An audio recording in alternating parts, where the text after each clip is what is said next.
All right, our final speaker for this morning's session that stands between us and caffeine is Mr. Rob King, who's going to talk about the Nuyina, a game changer for krill ecosystem research.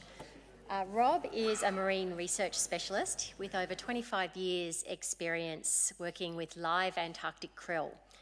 He designs innovative laboratory and field research systems to understand krill biology, behaviour, distribution and abundance. And he was the biological sampling lead in the specification of Nuyina. He's also really affectionately known within the division and the wider Antarctic research community as the krill whisperer. Rob.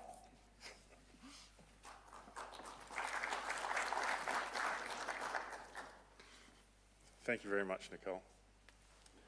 So we've been conducting research onto krill and the krill-based ecosystem in the Southern Ocean for over 100 years now, and we've made steady progress, but with Nuyina we're making an enormous leap forward all at once.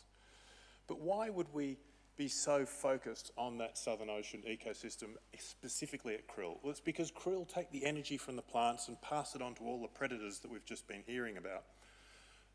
But to understand how important krill are, you need to understand their biomass, around 500 million tonnes. That's a big number.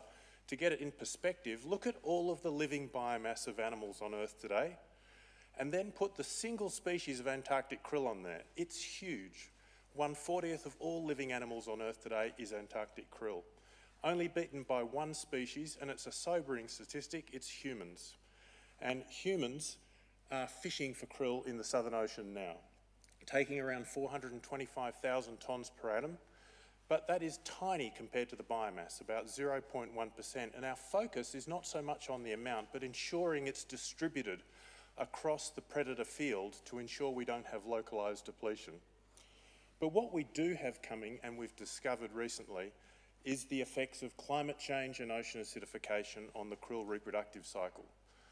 What we've been able to show through our aquarium research in the laboratory is as carbon dioxide increases, hatching success decreases.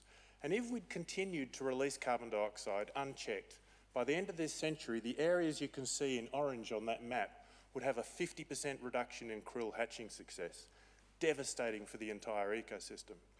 But this is a time with great international collaboration and excellent innovation in technologies to answer these questions and make solid objective predictions about the future. And a case in point for technology is Nuyina. This is a huge ship, and the best thing about this from my perspective being on ships is its twin berth cabins. It's incredibly comfortable, but it means you can put 116 scientists on board without them living on top of each other. You can totally fill that ship with scientists and have them work efficiently. It also has enormous range. It can go right to the end of the Australian Antarctic Territory and do a meaningful survey of krill and everything else.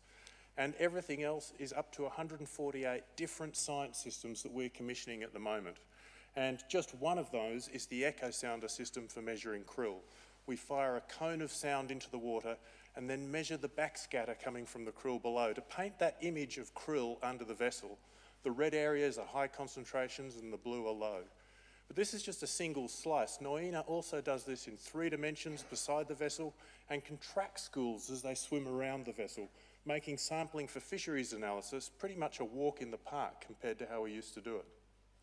But when the ship's not there, what happens then? Well, we release moorings from the ship, and we've developed this combi mooring to sit on the seafloor and acoustically measure krill, film the seafloor community and the krill, and also has one of those whale recorders that Jin referred to in her talk.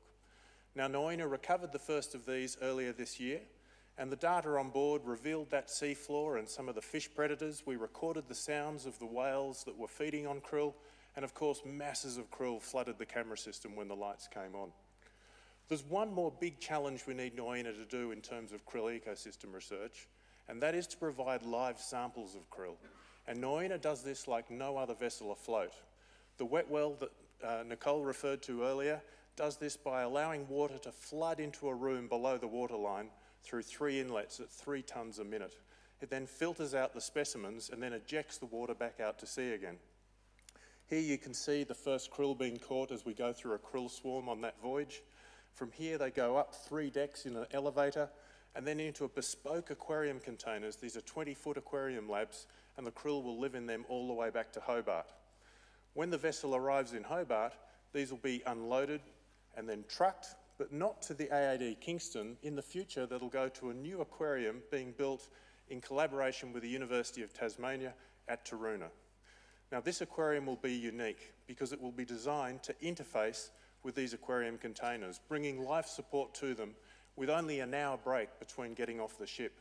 Then over the next week, the animals will be flooded out into these 18 different research labs in the facility, allowing scientists from national institutions and international collaborating bodies to come and work in what will be the epicentre of Southern Ocean marine biological research, an extension of the logistic chain we've built with Nuyina.